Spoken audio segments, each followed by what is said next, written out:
வைரமுத்தோடு ஏறக்குறைய 4.5 ஆண்டு நீங்கள் பயணம் செஞ்சுருக்கீங்க. அந்த தருணங்களில் உங்களால் மறக்க முடியாத தருணம்னா எதை சொல்லுவீங்க? இல்லை, நான் கிராமத்துலேருந்து வெள்ளந்தியாக வந்தவன். அதுக்கு ஒரு உதாரணம்.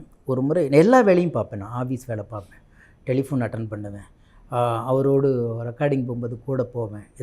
படங்கள் அப்பெல்லாம் பிரிவு படங்கள் நிறைய போடுவாங்க, பிரிவு போகும்போது கூட போவேன். ஏதோ ஒரு சில வாரங்களில் சாப்பாட்டுக்கு குடும்பத்தோடு போகும்போது என்னையும் அழைத்து கொண்டு போவார். அதிலெல்லாம் எந்த மாற்று கருத்தும் இல்லை. ஆனால் இந்த வேலை தான் ஒன்று இல்லை. ஒரு காலகட்டம் கழித்து அவருடைய புத்தகங்களை எல்லாம் பிரசுரம் செய்வதற்காக சூர்யா பதிப்பகம் என்று ஆரம்பித்தார்கள். அதற்கு முன்பு திருமகள் நிலையம் தான் அதை வெளியிட்டு கொண்டிருந்தார்கள். அப்புறம் சூர்யா அந்த பதிப்பகம் ஆரம்பிக்கும் போது 7 புத்தகமோ 8 புத்தகமோ வந்துச்சு. ஆனால் நான் வரும்பொழுது கிட்டத்தட்ட 22 புத்தகமோ 30 புத்தகம் வரைக்குமே நான் இருந்தது. அந்த நேரத்தில் வியாபாரம் என்றால் என்ன, எப்படி கொண்டு போய் புத்தகங்களை சேர்க்கணும், எல்லா தொழிலையும் நாங்கள் தான் கற்றுக்கிட்டேன்.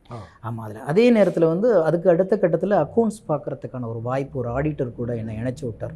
இன்றைக்கு இருக்கிற பொன்மணி மாளிகை முதல் செங்கக்கல் வைத்து அதன் திறப்பு விழா வரைக்கும் நான் பார்த்த என்னுடைய உழைப்பு, அதுக்குள்ள ஒவ்வொரு செங்கலிலும் என்னுடைய வேர்வை இருக்கிறது. அதை இந்த மாதிரி நிறைய விஷயங்களை கிராமத்தில் இருந்து நான் கற்றுக்கிட்ட விஷயங்கள். மற்றபடி எப்பயாவது ரெக்கார்டிங் பண்ணால் கூட போகுது, அப்படி தான் இருந்ததே தவிர மேக்சிமம் சொல்ல எழுதுகிற பணி எல்லாமே பாஸ்கரனுக்கு கொடுக்கப்பட்ட பாக்கியமாகத்தான் இருந்தது. அப்படி ஒரு தருணம்லாம் நமக்கு என்னவில்லை. ஆனால் அந்த சில நேரங்களில் பாடல்களை எழுதி அதை காப்பி பண்ணிவிட்டு நம்ம வச்சுட்டு போவோம். இந்த டைரக்டர் வந்தால் கொடுத்துட்டு அப்படின்னு சொல்லும்போது அதை எடுத்து பார்க்கும்போது சில வரிகளை பார்க்கும்போது ஆகா, கவிஞர் எழுதுனதை ஒளிப்பதிவுக்கு குரல் பதிவுக்கு போகிறதுக்கு முன்னாடி நம்ம பார்க்குறோமேங்கிற பாக்கியம் இருக்கும். இதுக்கு மத்தியில் எனக்கு கவிதை எழுத தெரிந்தும் நான் நிறைய அவற்றை மறைச்சிருக்கேன். ஏன்னா அதுக்கு ஒரு காரணம் இருக்குது. ஒரு இடத்துல சொல்லுவார், எனக்கு கவிதையை ரசிக்கக்கூடியவன் தான் தேவையை தவிர கவிதை எழுதக்கூடியவன் தேவையில்லைன்னு எழுதியிருப்பார். எங்கே நமக்கு தெரிஞ்சிச்சுன்னு சொன்னால் வேலையை விட்டு அனுப்பிச்சிருவார். அந்த பயத்திலேயே எனக்குள்ளே இருந்த கவிஞனை டோட்டலாக மறைச்சிக்கிட்டேன். வெறும் செல்வம் என்று அழகாக கிராமங்களில் பிள்ளைகளை அதிகம் பெற்றாவே செல்வம் என்ற பெயர் ஒன்று இருக்கும். காரணம், உலகத்தில் மிகச்சிறந்த செல்வமே பிள்ளை செல்வம்பாங்க. எனக்கு செல்வம் தான் பெயர். ஆனால் அங்கிருந்து சின்ன சின்ன பத்திரிகையாளர்கள் நண்பர்கள் வரும்போதெல்லாம் ஏதாவது கவிதை போடலாம் அப்படின்னு சிறு பத்திரிகைகள் கேட்கும் பொழுது செல்வங்கிற பேரில் கொடுத்தா கண்டுபிடிச்சிட்டா நம்மளை வீட்டுக்கு அனுப்பிச்சிடுவார், கவிதை தெரியும். இந்த பயத்தில் நானே எனக்கே வைத்து கொண்ட பெயர் தான் சிநேகன். அப்படி மறைமுகமாக புனைப்பெயரில் எழுதிக்கிட்டே இருந்தேன். இதை முழுதாக அங்கீகரித்தவர் என்னன்னா, என்னுடைய முதல் கவிதை புத்தகத்தை வெளியிட்ட கே பாலச்சந்தர் அவர்கள். நான் சொன்னேன், இது போல் ஒரு புத்தகம் வெளியிடுறேன், வரணும் அப்படிங்கும்போது இப்போ முடியாதப்பா அப்படின்னாரு. அப்போ சொன்னால் இல்லை எவ்வளோ நாள் ஆனாலும் நீங்கள் தான் வெளியிடணும்னு சொல்லும்போது அப்போ சொன்னார், உன் பேர் செல்வம் தானே, அப்படி தானே உன்னை கூப்பிடுவான், இப்போ இது என்ன சிநேகனா? இல்லை, இது நானாக வச்சுக்கிட்டது புனை பெயர் அப்படிங்கும்போது 2 நிமிஷம் யோசித்த பிறகு அவர் சொன்னார், நான் உன்னை சொன்னால் செய்வீங்களா நீங்கள் அப்படின்னு. சொல்லுங்க ஐயா அப்படிங்கும்போது எனக்கு என்னமோ இந்த பேர் தான் உன்னை அடையாளப்படுத்தும்னு நினைக்கிறேன், இதை உறுதிப்படுத்திக்கோ அப்படின்னார். சூப்பர். சொன்னதுக்கு மறுநாளே நான் போயிட்டு கெஜெட்டில் ஸ்நேகங்கிற பேர், இது செல்வங்கிற பேர் ஸ்நேகனாக மாற்றிக்கிட்டோம். ஆமாம், அந்த மாதிரி காலகட்டங்கள் நம்ம நிறைய சொல்லிக்கிட்டே இருக்கலாம். அவர்கிட்ட என்னென்ன கற்றுக்கிட்டது போனது அப்படின்ட்டு. ஒரு கிராமத்திலேருந்து வெள்ளந்தியாக ஒன்றுமே இல்லாமல் வந்த என்னை பல தொழில்களிலும் பல ஒரு நெகிழ்வான நெளிவு சுழிவுகளை கற்றுக் கொடுத்த ஒரு இடமாக இருப்பதனால்தான் வைரமுத்து எனக்கு ஒரு போதி மரம் என்று சொல்கிறேன். வைரமுத்து விமர்சிக்கிறதுனா அவருடைய பலவீனம் என்னன்னு சொல்லுவீங்க?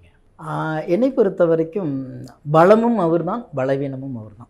எனக்கு தெரிந்து அதிகமான கவிஞர்களை அவர் மனம் விட்டு பாராட்டியதே இல்லை என்று நினைக்கிறேன். அது பலவீனம். ஆனால் கவிதையில் நான் மட்டும்தான் என்கின்ற அந்த அழுத்தம் இருக்கலையா, அதை நானே அவரை ஆதரிக்கிறேன். எப்படி தனக்கு இருக்கிற தன்னை மிஞ்சி ஒரு இல்லை என்கின்ற அந்த ஆளுமை தான் இப்படி ஆகாயத்தின் உயரத்திற்கு அவரை உயர்த்தியிருக்கிறது. ஆனால் இதே நேரத்தில் இன்னொன்றையும் கவனிக்க வேண்டும்.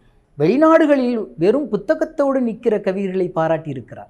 திரைத்துறையில் என்னை பொறுத்த வரைக்கும் தன்னோடு சேர்ந்து எழுதக்கூடியவர்களை அவர் பாராட்டியதாகவே எனக்கு தெரியவில்லை. அது வாய் வார்த்தையாகவே போய்விடுகிறது. அப்போ போட்டியாளர்களை அவர் எந்த இடத்திலுமே சமமாக நின்று போட்டி போடுவதற்கான களத்தை அமைத்து கொடுக்காதது அவருடைய பலவீனம். ஆனால் எந்த இடத்திலும் நான், என் கவிதை, என் தமிழ் என்கின்ற ஆளுமை அவருடைய பலம். இதை தான் நான் நினைக்கிறேன். வைரமுத்தோட பணியாற்றும் போது தமிழ் சினிமா உலகத்தை சேர்ந்த யாரோடலாம் பழகக்கூடிய வாய்ப்பு உங்களுக்கு கிடைச்சது? எனக்கு இன்னும் மறக்க முடியாதது வந்து நான் சேர்ந்து அப்போ தான் ரோஜா என்று நினைக்கிறேன். நான் சேர்ந்து அந்த காலகட்டத்தில் தான் வந்து உள்ளே வர்றேன். வெள்ளை ஜீன்ஸு, சிகப்பு பனியன் போட்டுக்கிட்டு ஒரு ஜென் ஒயிட் ஜென் மாருதி ஜென்னில் அப்படியே வைரமுத்து சார் வீட்டுக்கு ஏற்ற மாதிரி நின்றுட்டு அவர் ஏதோ ஒரு கம்போஸ் பண்ணதை கொண்டு வந்து போட்டு காமிச்சிட்டு நான் என்னோட டிரைவர்கள் நிறைய அந்த வைரமுத்து டிரைவர் நிறையா இருக்கும்போது வெளியில் நின்று ஜாலியாக பேசும்போது அந்த இசையை அந்த காருக்குள்ளே போட்டுட்டு ரசித்து நின்று கேட்ட அந்த ஆளுமை தான் இன்றைக்கு இசை புயல் ரஹ்மான். வியந்து இருக்கிறேன். எவ்வளோ எளிமையாக அன்னைக்கு நின்றுக்கிட்டு எவ்வளோ அழகாக வந்து பார்க்கும்போது என்ன இவருக்குள்ளே இவ்வளவு உச்சாணியை தொட்டு இன்றைக்கு ஒட்டுமொத்த இந்தியாவும் தூக்கி மகுடமாக சுற்றி கொள்கிற ஒரு மகத்தான ஒரு கலைஞனாக வந்திருக்கிறார். அவருடைய பார்வையும் பேசின அந்த வாய்ப்பும் கிடைத்தே தவிர நான் யாருக்கிட்டையும் நெருக்கமான வாய்ப்பு எனக்கு கிடைக்கல. அதுக்கப்புறம் அங்கே கற்றுக்கிட்டது நெருக்கமான வாய்ப்பு கிடைத்தது பாரதி ராஜா சார், பாலச்சந்தர் சார், அதுக்கப்புறம் இந்த பாலசேகரன், இந்த மாதிரி ஒரு சில பேர்த்து கூட என்னுடைய இருந்த நட்பு வெளியில் வந்து என்னால் கண்டினியூ பண்ண முடிஞ்சிச்சு. பெரும்பாலும் நான் என்னென்னா வரவங்கள் கூட அதிகமான நேரம் பேசுவதற்கான தருணம் எனக்கு அமைவதில்லை.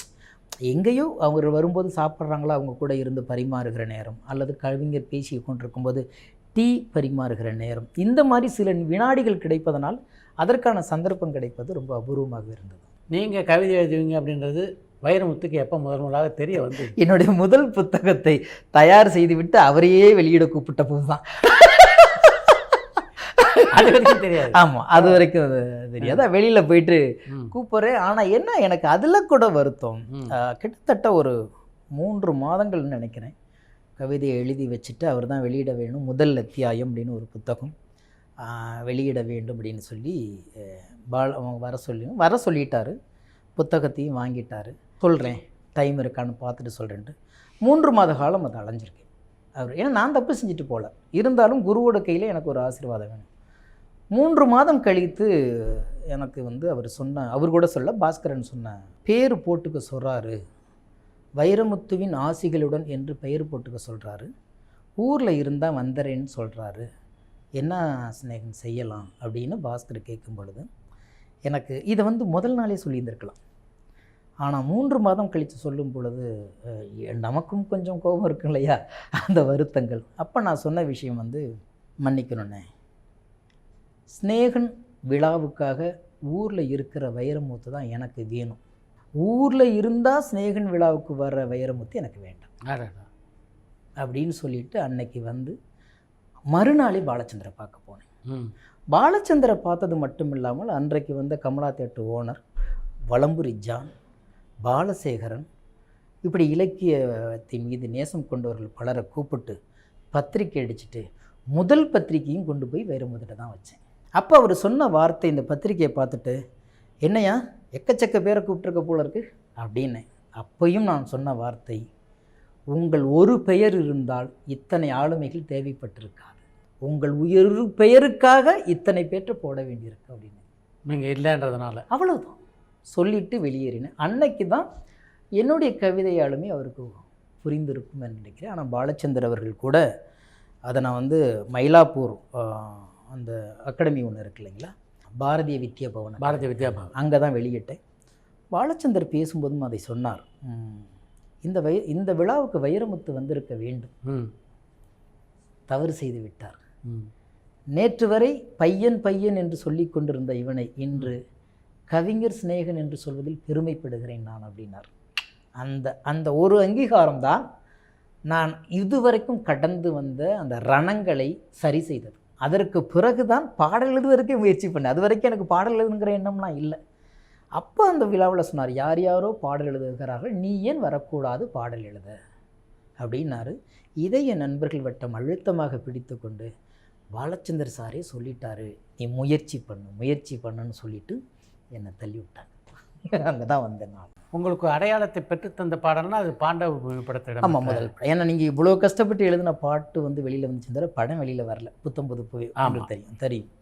எனக்கு என்னென்னா அன்றைக்கி பாட்டு ரெக்கார்டானதுக்கு பிறகு நைட்டெல்லாம் 1000 தேவதைகள் சிறகடித்து வந்து நாளைக்கு காலையில் ஒட்டுமொத்த சினிமாவும் நம்ம கைக்கு வந்துடும், நாளையிலேருந்து 15-20 கம்பெனிங்க நம்ம வரிசை கட்டி நிற்பாங்க, அப்படியெல்லாம் ஒரு கனவு காணும் தெரியுங்களா. அந்த கனவு எனக்கு இருந்துச்சு. ஆனால் படம் ரிலீஸ் ஆகாமல் 1 வருஷ காலம் வரைக்கும், அதுக்கு ஒரு வருஷமோ 1.5 வருஷம் வரைக்கும் எந்த வாய்ப்பும் இல்லை.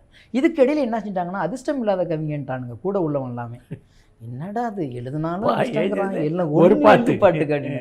அதுக்கப்புறம் எனக்கு கிடைத்த அதுக்கப்புறம் குட்டி படங்கள்லாம் நான் எழுதினேன். எல்லாமே ஆவணப்படங்கள் அல்லது வந்து பக்தி பாடல்கள் இப்படி நிறைய எழுதினேன். ஏன்னா வாழ்வாதாரத்துக்கு அப்போல்லாம் பக்தி பாட்டெல்லாம் எழுதணும்னா 500 250 கொடுப்பாங்க. ஏன்னா ரூம் வாடகை கொடுத்தாகணும் அப்படிலாம் இருக்க காலகட்டத்தில். அதற்கு பிறகு பெரும் அங்கீகாரம் என்பது பாண்டவர் பாடல் தான். அதுக்கு முதல் நன்றி நான் பரத்வாஜ் அவர்களுக்கு தான் சொல்லணும். ஏன்னா சேரனை பார்க்க முடியாமல் பல வருட காலம் வெளியிலேயே நின்ற என்னை சேரன் படத்திலேயே முதல் பாட்டு எழுதுவதற்கு அறிமுகப்படுத்தி விட்டதே பரத்வாஜ். அதுக்கு முன்னாடி சேரனை பார்க்க முயற்சி பண்ணி பயங்கர முயற்சி பண்ணியிருக்கேன். அது ஒரு பெரிய கடுமை. அந்த 2.5 வருஷத்தில் நான் பட்ட கஷ்டம் எந்த கவிஞனுக்கும் வந்துடக்கூடாது என்ற ஒரு பைக் இருக்கிறதே நான் பணக்காரனே நினச்சிக்கிட்டாங்க. ஒரு பைக்கே தோழிகளும் தோழர்களும் சேர்ந்து அங்கே சேர்ந்து ஒரு பைக்கை கொடுத்துட்டு மாதம் ஒருத்தர் வந்து டிவி கட்டுவாங்க. சனிக்கிழமை ஒருத்தவங்க வந்து பெட்ரோல் போட்டு விடுவாங்க ஃபுல்லாக. அதை வச்சு தான் நான் அலைவேன். சாப்பாட்டுக்குன்னு ஒருத்தவங்க ஹெல்ப் பண்ணுவாங்க. ஏன்னா ஊரில் நான் பெரிய லேண்ட்லார்டாக இருக்கலாம், இங்கே நான் பிச்சைக்காரன் தான். அப்படி இருக்கும் பொழுது ஒவ்வொருத்தரும் ஒரு உதவி செஞ்சு ஓடிட்டுருக்கோம். ஆனால் பைக்கு வச்சுருந்தோடனே ஸ்னேகன் பெரிய ஆளு போல இருக்குன்னு சொல்லிட்டு டெய்லியும் ஒரு 5-6 இயக்குநர்களுக்காவது வந்து டீ வாங்கி தரணும், டிஃபன் வாங்கி தரணும், இது சாப்பாடு வாங்கி தரணும். அப்போ தான் அவங்க அந்த உதவி இயக்குநர்கள் டைரக்டர்கிட்ட அழைச்சிட்டு போவாங்க. ஏன்னா ஒரு உதவி இயக்குனரோட உதவி இல்லாமல் ஒரு டைரக்டர் நேரடியாக அப்போ பார்க்கவே முடியாது, உங்களுக்கு தெரியாதல்ல. அப்படி பல இயக்குநர்கள் பின்னாடி அலைஞ்ச போது ஒரு இயக்குனர், அவர் பேர் சொல்ல வேண்டாம், பாவனைக்கு அவர் படமே பண்ண முடியலை, ஒரு படமோ 2 படமும் உதவி பண்ணியிருந்தார். அவர் என்ன சொன்னார்னா, உங்களை சேரன்ட்ட சொல்லிட்டேன் நீங்கள் வாங்க அப்படிம்பாரு. டெய்லியும் அவர் அழைச்சிட்டு சேரன் ஆஃபீஸ் வரைக்கும் போகிறது, என்னை வெளில நிற்க வச்சுட்டு அவர் உள்ளே போவார். அவர் சேரனை பார்க்குறாரா இல்லை அசிஸ்டண்ட்டை பார்க்குறாரா மேனேஜர் பார்க்குறாரான்னு தெரியாது. நம்ம தான் ஆஃபீஸுக்குள்ளேயே போக மாட்டோமே, வெளியில் தானே நிற்போம். ஒரு மணி நேரம் கழிச்சு நான் சொல்லிட்டேன் கண்டிப்பாக பண்ணிடலான்டாரு, கரெக்ட் பண்ணுறாங்களோ வாங்க அப்படிம்பாரு. மத்தியானம் சாப்பிடுவார். சாயந்தரம் வீட்டுக்கு போகும்போது வீட்டுக்கு நான் 1 கிலோ அரிசி வாங்கி தரணும் அவருக்கு.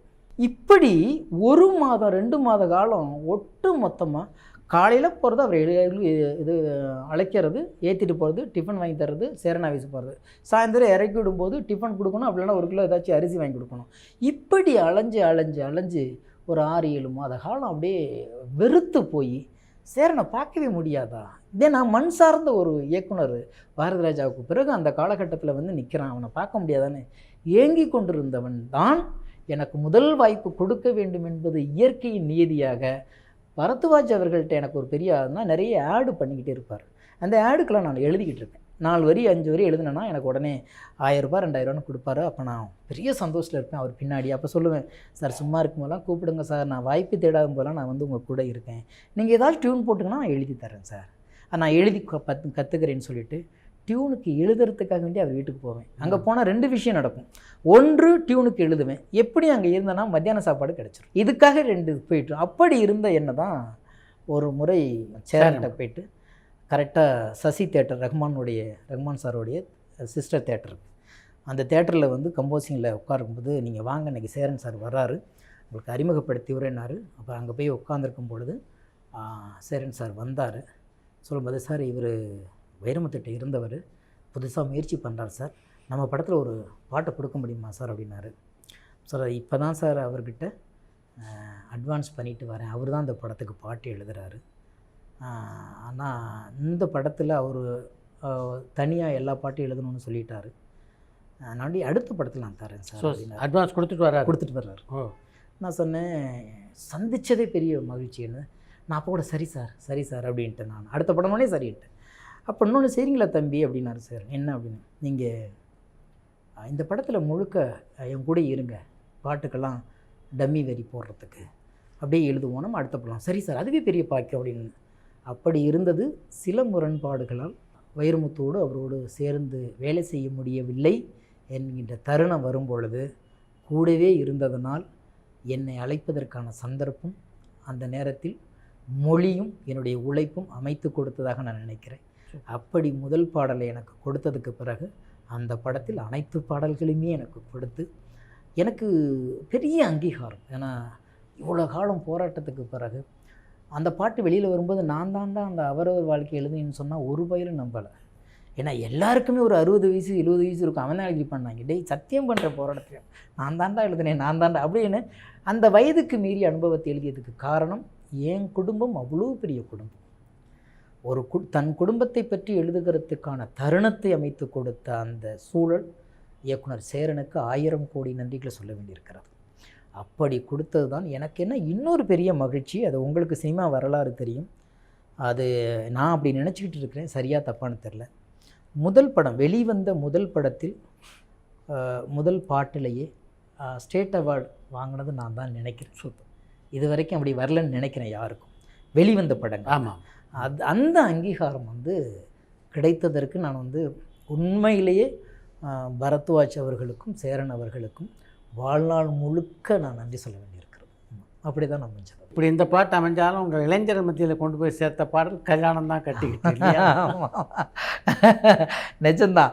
பாண்டவர் பூமி எழுதுனதுக்கு பிறகும் நம்மளை தேடி வரப்போகுதுன்னா அப்படி ஒரு கனவு சிறகு முளைக்கும். ஆனால் அதுக்கு பிறகு பார்த்திங்கன்னா நம்மளை வேற ஒரு ஸ்டேஜில் எழுதிட்டாங்க. ஐயோ இவர் பெரிய கவிஞர்ப்பா, அவர் குடும்ப கதை மட்டும்தான் எழுதுவாங்க. இதே அப்படி இல்லைடா அப்போ தான் ஒரு முறையாக சரி நம்ம ஒரு பலசரக்கு கடை வச்சுருக்கோம், எல்லாமே விற்கிறோம், வேணுங்கிறவங்க வாங்கிட்டு போங்கப்பாங்கிறது மாதிரி ஒரு வாய்ப்பு எனக்கு. அந்த வாய்ப்பும் பரத்வாஜ் மூலியமாக தான் எனக்கு ஹரி சார் அறிமுகமானார். சும்மா சொல்லக்கூடாது. எனக்கு லைஃப்பில் என்னவோ தெரில, இன்றைக்கும் அதே உற்சாகத்தோடு என்னுடைய ஒவ்வொரு வெற்றியின் போது அவற்றை நான் சொல்லும் போதெல்லாம் மகிழ்ந்து அகமகிழ்ந்து சூப்பர் சார் நீங்கள் ஜெயிப்பீங்க சார் அப்படின்னு அந்த ஆர்வமும் அந்த அரவணைப்பும் இசையமைப்பாளர் பரத்வாஜுக்கு நிகர் பரத்வாஜ் தான். அதை நான் அடித்து எந்த இடத்துலையும் இன்றைக்கி நிறைய பேர் என்னை பிள்ளைகளாகவும் தோழர்களாகவும் என்னை ஏற்றுக்கொண்டால் நிறைய இசையமைப்பாளர்கள் அந்த ஆரம்பத்தில் நம்மளை கைப்பிடித்து அழைத்துட்டு போன நடவண்டி மாதிரி அழைச்சிட்டு போன அந்த தருணம் பரத்வாஜ் சார்களுக்கு. அப்படி இருக்கும் பொழுது அது ஒரு பெரிய கதை. அங்கே போனதுக்கு பிறகு ஒரு கமர்ஷியல் பாட்டிற்கு எழுதலாம் அப்படின்னு சொல்லி இவர்கிட்ட ஹாரிஸ் ஜெயராஜ்கிட்ட போயிட்டாச்சு. பாட்டு எழுதியாச்சு. அப்புறம் பாடினதுக்கப்புறம் படம் ரிலீஸ் ஆக போகிறதுக்கு கொஞ்சம் காலம் அடிக்கடி பாட்டு எழுதிட்டோம்னா அந்த இசையமைப்பாளர்கள் பார்ப்பது, இயக்குனரை பார்க்குறதுன்னு சொல்லி நம்ம போயிட்டு இருக்குங்களா. அப்படி போகும்போது ஒரு முறை ஹாரிஸ் சார் சொல்கிறாரு, வாங்க சிநேகன், என்னுடைய ரசிகர்கள் அமெரிக்காவிலையும் லண்டன்லேயும் இருக்கிறவங்க, அதனால் அவங்க ரொம்ப மெலோடி கேட்குறவங்க, இந்த மாதிரி ரொம்ப நம்ம நேட்டிவிட்டியாக நான் போனேன்னா என்னை ஏற்றுக்க மாட்டாங்க, அதனால் நான் என்ன சொன்னேன்னா கேசட்டில் போடலாமா வேண்டாமான்னு யோசிச்சுட்ருக்கோம், அந்த பாட்டை படத்தில் வந்துடும் அப்படின்னாரு. எனக்கு உசுரே போச்சு. சார் என்ன சார் இப்படிலாம் பண்ணுறீங்க அப்படின்னு சொல்லிட்டு பேச முடியாது. அப்போல்லாம் எதிர்த்து அப்படியே கை கட்டி நின்றுக்கிட்டு சென்னு வந்தாச்சு. இரவு முழுக்க மறுநாள் மெதுவாக டைரக்டர்கிட்ட போயிட்டு, சார் இப்படி சொன்னார் சார் இசையமைப்பாளர், ஏதாச்சும் பண்ண முடியுமா சார்? நீங்கள் கவலைப்படாதீங்க, கேசட்டில் வரும். அப்போல்லாம் கேசட்டில் தானே, சிடியெல்லாம் வரல, கேசட்டில் வரும்ன்ட்டு நான் ஏன்னா 2 நாளுக்கு அப்புறம் ஆடியோ ரிலீஸ் நடக்க போகுது. அந்த கேசட்டை பார்த்த உடனே தான் உசுறு வந்துச்சு எனக்கு. ஏன்னா கடைசியாக கல்யாணம் தான் கட்டிக்கிட்டு போட்டிருப்பாங்க அந்த கேசட்லேயே. பார்த்தீங்கன்னா இன்னும் கூட நான் வச்சுருக்கேன், அதை அப்படி வச்சுருப்பாங்க. சரி எப்படியே பாட்டு வந்துருச்சு அப்படின்னு விட்டுட்டோம். அது விளம்பரம் பாடல் 2 நாள் 3 நாள் பார்த்தீங்கன்னா வேறு வேறு வேறு வேறு எந்த அளவுக்கு பிரபலமோ அந்த அளவுக்கு பிரச்சனையும் வந்துக்கிட்டே இருக்குது. எனக்கு சமமாக எடைக்கு எடை பிரச்சனை, எடைக்கு எடை பிரபலம், இது வந்துக்கிட்டே இருக்குது. அப்போ எனக்கு முதலாக ஒரு ஃபோன் வருது. 3ஆவது நாள் எனக்கு ஒரு ஃபோன் வருது. நான் எடுக்கிறேன். அப்போ கைபேசி வந்துடுச்சு அந்த காலகட்டத்தில். கைபேசியை எடுக்கிறேன். ஹலோ யார் ஸ்னேனா அப்படின்னு ஒரு ஃபோன் வருது. நான் யாருன்னு தெரியல. ஐயா நீங்கள் அப்படின்னு. நான் தான் வாலி பேசுகிறேன். அது வரைக்கும் நான் கேட்டதே இல்லை ஐயா வாலி குரலை. ஏன்னா நான் எந்த வாலின்னு கேட்குறேன் கொஞ்சம். ஏன்னா அந்தளவுக்கு ரொம்ப வெள்ளந்தியா. ஐயா எந்த வாலி? என்ன ஒய்? நான் தான் ஒய். ஆகா ஒய்யின்னு அவ்வளோதான், இது தேசிய மயமாச்சே இது அப்படின்ட்டு. ஐயா சொல்லுங்கள். நான் யோ பிரமாதமான பல்லவியா? ஆடாடா 2 தலைமுறையாக அந்த கிழவனுக்கு கிடைக்காத பல்லவியா? இப்படி சொன்ன வார்த்தை மெய் பண்ணுறது. ஐயா என்னையா சொல்கிறீங்க? இல்லையா இதுதான் ஏன் திரைப்பாட்டல், அதுதான் திரைப்பாடல். பிரச்சனை வரும், கவலைப்படாத. இவன் கிடக்கானுங்க பேசுகிறவனுங்களாம் ஒன்றும் நமக்கு சோறு ஊற்ற மாட்டானுங்க. இதை வார்த்தை அப்படியே சொல்கிறார். பேசுகிறவன் எவனும் நமக்கு கஞ்சி ஊற்ற மாட்டான். ஓகே, இதுதான் திரைப்பாட்டு, பிரமாதமான பல்லவி.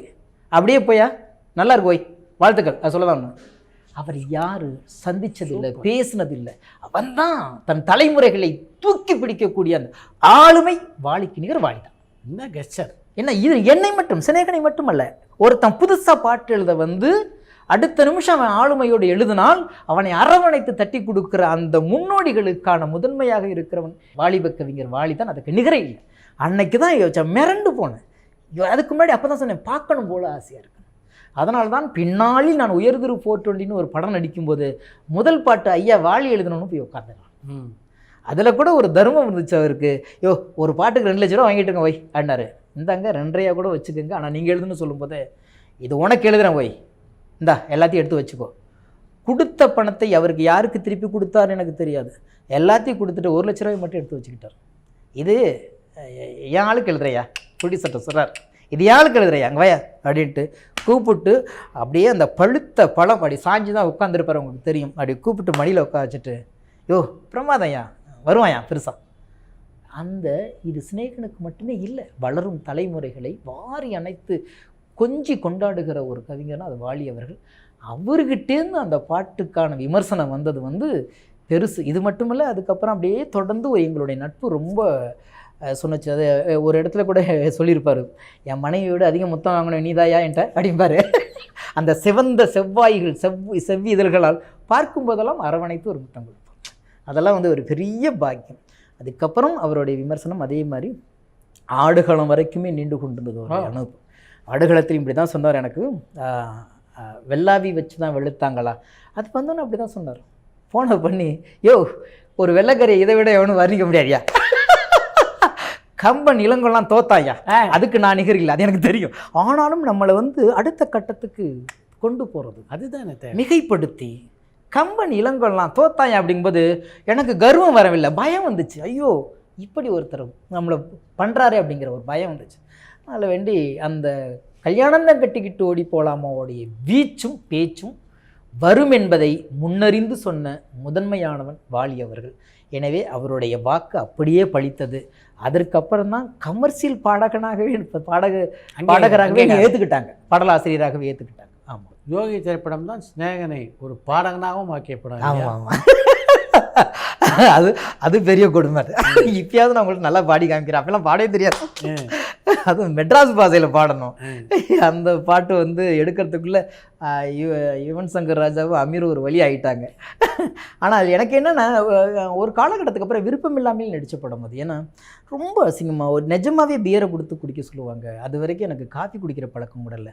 கடைசி ஒரு 6-7 வருடங்களுக்கு அப்புறம் தான் டீ காஃபியை கற்றுக்கிட்டேன். சென்னைக்கு டீ காஃபி குடித்ததில்லை, நான் பாட்டில் ட்ரிங்க்ஸ் குடித்தது கிடையாது. நேரடியாக பியரை உங்களுக்கு அது ஒரு இதில் ஊற்றி குடிங்கன்றாங்க. அப்புறம் வாமிட்லாம் எடுத்து அப்புறம் ரெட்புல்லை ஊற்றி அப்படி தான் குடிக்க வச்சாங்க. அப்படி இருந்த நம்மளை டோட்டலாக ஒரு ரப்பர் செருப்பு போட்டு ஒரு சாக்கடைக்கு பத்திர நிற்க வச்சு மனித கழிவில் உட்காந்து காலில் உட்காரும். அதை பார்த்துட்டு நம்மளால் இருக்கவே முடியாது. ஆனால் அதுக்கப்புறம் யோசிக்கிறேன், அதுக்குள்ளே தானே மனிதர்கள் வாழ்ந்துட்டுருக்குறாங்க, அதுக்கான கதை தானே இது. சினிமா எதையுமே ஒரு எக்ஸ்ட்ராக்ரேஷன் பண்ணி காமிக்கிறதே இல்லை. அது ஒரு கட்டத்தில் நான் அதை உணர்ந்தேன். ஏன்னா நான் சினிமா மேலே எனக்கு மரியாதை வந்த காரணம் ஒன்று இருக்குது, என்னுடைய அம்மாவோடைய மரணம்.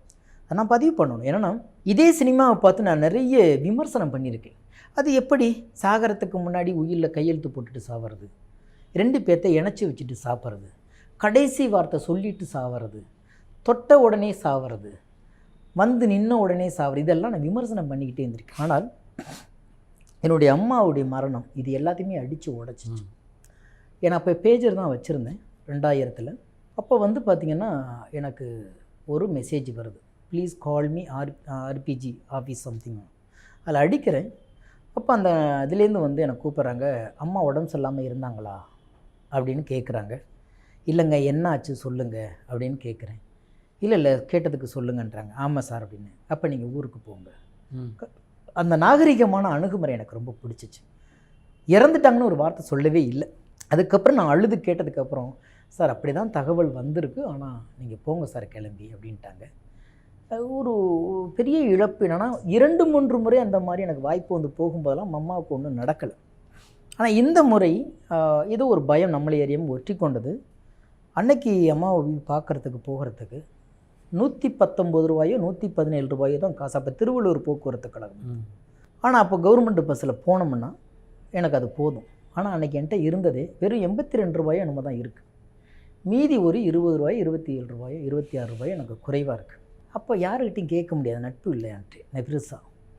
அப்போ நான் நினைக்கிறேன், இங்கேருந்து நடந்து செங்கல்பட்டு வரைக்கும் போனால் டிக்கெட்டு குறையும் இல்லை, அல்லது அங்கே போய் கேட்போம் என்ன ரேட்டுன்னு. அப்படி இல்லைன்னா இன்னும் கொஞ்சம் நடந்து திண்டிவனம் வரைக்கும் போயிட்டோம்னா அங்கேருந்து பஸ் ஏறிக்கலாம் அப்படிங்கிற எண்ணத்தில். ஏன்னா யாரையும் தெரியாது, வாய்ப்பு தேடுறோம். நண்பர்கள் ரூமில் தங்கியிருக்கோம், அதை ஷேரிங் வந்து 250 ரூபா கொடுக்குறதுக்கே மாதம் முடியலை. அப்படி ஒரு காலகட்டம், வேறு வழி இல்லை அப்படின்னு சொல்லிட்டு தான் போகும்பொழுது அப்போ தான் பரத்வாஜோடைய மேனேஜர் என்னை கூப்பிட்டு எங்கே இருக்கீங்கன்னாரு. இது போல் நடந்து போயிட்டுருக்கேனே அப்படின்னா. ஏன் என்னாச்சுன்னு, அம்மா இது போல் இறந்துட்டாங்கன்னு சொன்னாங்க. போகிறேனே, கையில் காசுனே. எங்கே இருக்கீங்கன்னாங்க. இப்போ தாம்பரம் தாண்டி போயிட்டுருக்கேன், அங்கேயே நில்லுங்கன்னு சொல்லிட்டு பைக்கில் வந்து 2000 ரூபா காசை கொடுக்குற அந்த காலகட்டத்தில் பாட்ஷான்னு சொல்லிட்டு. இன்றைக்கி அவர் வந்து மரகதமணிக்கிட்ட மேனேஜராக இருக்கார். லைஃப்பில் மறக்க முடியாத ஒரு மேனேஜர். அதை வாங்கி கொண்டு மறுபடியும் என்னை வந்து தாம்பரத்தில் கொண்டாந்து பஸ் ஏற்றி விடுறாரு. இரவு முழுக்க ஒரு மரணத்தை சுமந்து கொண்டே போகிறேன் நான். அம்மா இறந்துட்டாங்க, இனிமேல் நமக்கு யார் ஊரில் இருக்கா, அண்ணங்களுக்கெல்லாம் கல்யாணம் ஆகிடுச்சு, யார் வீட்டில் போய் நம்ம தங்குவோம், யார் நம்மளை கூப்பிடுவா, இப்படி பல எண்ணத்தில் உறங்காமல் போகும் பொழுது திருச்சியில் இறங்கி, திருச்சியிலேருந்து தஞ்சாவூர் பஸ்ஸில் ஏறி செங்கிப்பட்டில் இறங்கணும். இறங்கி ஊருக்கு கிராமத்துக்கு ஒரு 1.5 கிலோமீட்டர் போகணும். நான் திருச்சியிலேருந்து இறங்கணுன்னே இங்கேருந்தே தம்பி இங்கே வந்துட்டான் வா அப்படின்னு சொன்னால் எல்லோரும் வர்றாங்க. ஒரு டிவிஎஸ் ஸ்விஃப்ட்டில் என்னை வச்சுக்கிட்டு போகிறாங்க. அப்போ ஒட்டு மொத்தமாக பின்னாடியே அத்தனை பேர் சைக்கிள் டிவிஎஸ் ஸ்விஃப்ட்லாம் எடுத்துகிட்டு வர்றாங்க. அங்கே போனால் வீட்டுக்கு முன்னாடி ஏறத்தாழ எனக்கு தெரிந்து ஒரு 300-400 பேர் இருக்காங்க. ஒரே அழுகை சத்தம் இருக்குது. எல்லா அந்த வேலிக்கருவ மரங்கள் சுற்றிலும் இருக்குது, வீட்டை சுற்றி எல்லா இடத்துலையுமே அந்த மாலைகள் தொங்கிக்கிட்டு இருக்குது. எல்லாமே ரெடியாக இருக்காங்க. அப்போ உள்ளுக்குள்ளே போனோடனே என்னுடைய அண்ணன் சொன்னார், இன்னுமே யார் நல்லா இருக்காங்களான்னு கேட்படா நீ அப்படின்னு சொல்லி அந்த கேட்குறாரு. நான் அழுதுகிட்டே உள்ளே போகும்பொழுது அம்மா கிட்டக்க போகிறேன். அப்போ என் சித்தம்மா சொன்னாங்க ஒரு வார்த்தை, உன் பிள்ளைக்காக தானே உசுரை இழுத்துக்கிட்டு இருக்கேன்றாங்க. எனக்கு தகவல் அனுப்பும்போதே எல்லா உறவினருக்கும் தகவல் அனுப்பிச்சிருக்காங்க, இறந்து போயிட்டாங்கன்னு சொல்லிட்டு. ஆனால் இவர்கள் எல்லாம் வந்த பிறகும் அந்த உயிர் போகாமலேயே இருந்திருக்கிறது.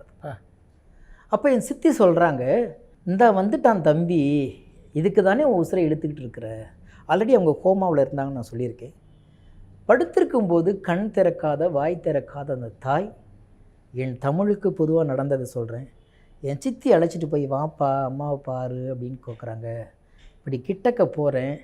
அம்மாவும் நெஞ்சில் கையை வச்சு உன் புள்ள வந்துட்டான் பாரு பாரு அப்படின்னு சொல்லும்போது பல நாள் அப்படியே இதெல்லாம் ஒட்டி கிடக்கிற வாய் திறக்குது, கண் திறக்குது. திறந்து வந்துட்டியாங்கிற அந்த அசைவு கேட்குது, ஒளி வரலை. அம்மா அப்படின்றேன். அப்போ கொஞ்சம் நீ துளசி தண்ணி விடுன்னு சொல்கிறாங்க சித்தி. ஆனால் வேண்டாம் நான் விட மாட்டேன்னு சொல்கிறேன். கட்டாய பண்ணி அந்த துளசி தண்ணியில் கையை வச்சு அம்மாவுடைய வாயில் வைக்கிறாங்க. அடுத்த கணம் உயிர் பிரியுது. எந்த மரணத்தை சினிமாவில் கண்டு நான் விமர்சித்தனோ அந்த மரணம் எனக்கு நிகழும் பொழுது என் சினிமா பொய் சொல்லவில்லை, இந்த சமூகத்தின் கண்ணாடியாக இருந்து கொண்டிருக்கிறது. கொஞ்சம் மிகைப்படுத்தியிருக்குமே தவிர இல்லாத ஒன்றை என் சினிமா எங்கேயும் பதிவு பண்ணுவதில்லை. இல்லாத ஒன்றை அதை ஒப்பனைக்காக கூட சொன்னதில்லை. அன்றைக்கு என் படைப்புகளையும் என் விமர்சனங்களையும் என் ஆளுமைகளையும் என்னுடைய அத்தனை அழுக்குகளையும் தூக்கி எறிந்துவிட்டு கடவுளாக நேசிக்க வேண்டிய சினிமா இதுதான், இது சமூகத்தின் கண்ணாடி என்று என்னை அடையாளப்படுத்திய தருணம் என் தாயின் மரணம். அந்த அளவுக்கு எனக்கு சினிமாவின் மீது மிகப்பெரிய ஆளுமை இருக்கிறது. இனி என்னை எங்கே தூக்கி போட்டால் கூட எனக்கு வேறு எதுவும் தெரியாது. அது பாடலாசிரியனா, இல்லை நடிகனா, இல்லை வேறோ ஒரு ஓரத்தில் உட்கார்ந்து கொண்டு ஏதோ செய்கிற ஒரு கலைஞனாக மட்டுமே இதில் செத்து போகணும்னு நான் விரும்புகிறேன். வேறு எதுவுமே இல்லை. பரபரப்பான சினிமா செய்திகள், நட்சத்திரங்களின் பேட்டிகள், சினிமா வரலாறு ஆகியவற்றை பார்க்கவும் படிக்கவும் உங்களுக்கான இணையதளம் tourantalkies.co.